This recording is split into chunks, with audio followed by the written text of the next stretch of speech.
ओम नमो भगवते वासुदेवाय। ओम नमो भगवते वासुदेवाय। मेरी प्यारी बहनों, कल से कार्तिक मास शुरू हो रहा है। जो मेरी प्यारी बहनें कार्तिक मास नहाती हैं तो उनको रोज़ एक अध्याय सुनना चाहिए, जिसके सुनने से कार्तिक के नहाने का और अच्छा फल मिलता है।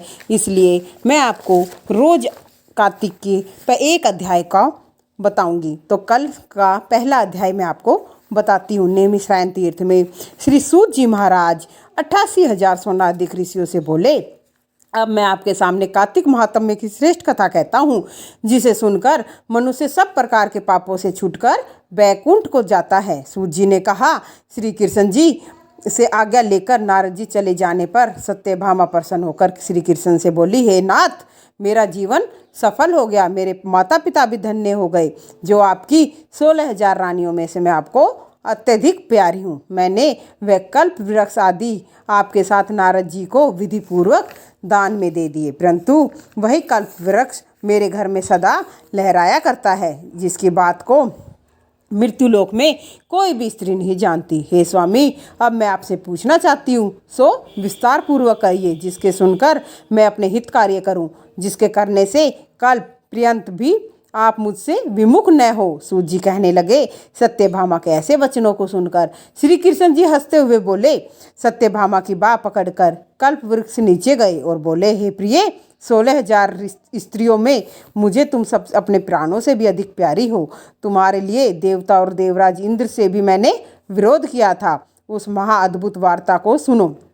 सूत जी बोले, एक दिन श्री कृष्ण भगवान ने सत्यभामा के साथ गरुड़ पर सवार होकर इंद्रलोक में जाकर कल्प वृक्ष मांगा। तब इंद्र के न देने पर गरुड़ का इंद्र से घोर युद्ध हुआ। और हे प्रिय, जब मैं तुम्हें हर चीज़ दे सकता हूँ, हर एक कार्य को पूरा कर सकता हूँ, तो क्या तुम्हारे आश्चर्यजनक प्रश्न का उत्तर नहीं दे सकता? यह सुनकर सत्यभामा बोली, हे प्रभु, पूर्व जन्म मेरा कैसा स्वभाव था, मैं किसकी पुत्री थी, मैं कौन से दान व्रत या तप नहीं किया जिससे मुझे मृत्युलोक में जन्म लेना पड़ा। ऐसे कौन से शुभ कर्म किए कि यहाँ आकर आपकी अर्धांगिनी हुई और आप गरुड़ पर सवार होकर मुझे साथ में लिए इंद्र आदि देवताओं के स्थानों पर फिरते हो। तब भगवान बोले, हे कांते, तुम पूर्व जन्म में किसकी पुत्री थी, कौन से पुण्य और व्रत आदि तुमने किए, कौन से तुमने शुभ कार्य किए, वह सब मैं तुम्हें बताता हूँ। पूर्व समय में सतयुग के अंत में मायापुरी में अत्रि गोत्र में वेदों और यज्ञों का जानने वाला देव शर्मा नाम का ब्राह्मण रहता था। वह रोज अतिथियों का हवन और सूर्य भगवान की पूजा किया करता था, इसलिए सूर्य की तरह तेजस्वी था। उस ब्राह्मण के बुढ़ापे में एक गुणवंती नाम की कन्या हुई, जिसका विवाह उस पुत्रहीन ब्राह्मण ने अपने चंद्र नाम के शिष्य से कर दिया। वे दोनों पिता और पुत्र की तरह रहने लगे। एक समय वे दोनों कुशा और समिधा लेने के लिए वन में हिमालय की तलहटी पर पहुँचे तो उन्होंने एक राक्षस को अपने तरफ आते देखा, जिसके भय से उनके शरीर स्थिर हो गए और उनमें भागने की भी शक्ति नहीं रही। तब राक्षस ने दोनों को मार डाला। उनके धर्मात्मा होने के कारण मेरे पार्षद उनको बैकुंठ में ले गए, क्योंकि उन्होंने आजीवन सूर्य की पूजा की थी। इसलिए मैं दोनों पर अति प्रसन्न हुआ। जब वे दोनों विमान पर चढ़े हुए सूर्य के समान तेजस्वी, रूपवान, चंदन और माला धारण की वे बैकुंठ में आए, तब मेरे दिव्य भोगों के भोग भोगने लगे।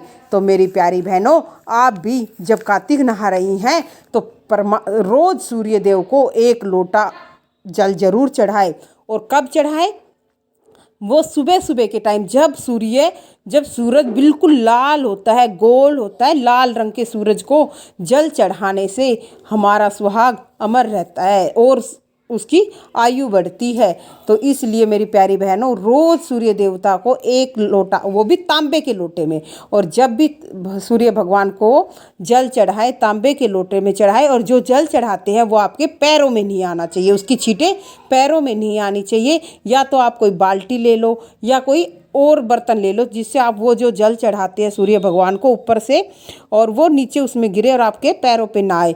और जितना आप ऊंचा हाथ उठाकर जल चढ़ाएंगे, धीरे धीरे धार बांधकर, उतना ही वो आपके लिए लाभप्रद होगा। और वो भी सुबह लाल लाल सूरज को। ये नहीं है कि सूरज 11 बजे आप जल चढ़ा रहे तो उसका आपको कोई लाभ नहीं है, चाहे आप बाल्टी भर के चढ़ा दो। तो इसलिए मेरी प्यारी बहनों, कार्तिक के महीने में आप सुबह सुबह सूर्य देवता को जल जरूर चढ़ाएं, जो कार्तिक महात्म्य के प्रथम अध्याय में भी बताया है, और आगे का दूसरा अध्याय हम आपको कल बताएंगे। इसी के साथ ओम नमो भगवते वासुदेवाय, ओम नमो भगवते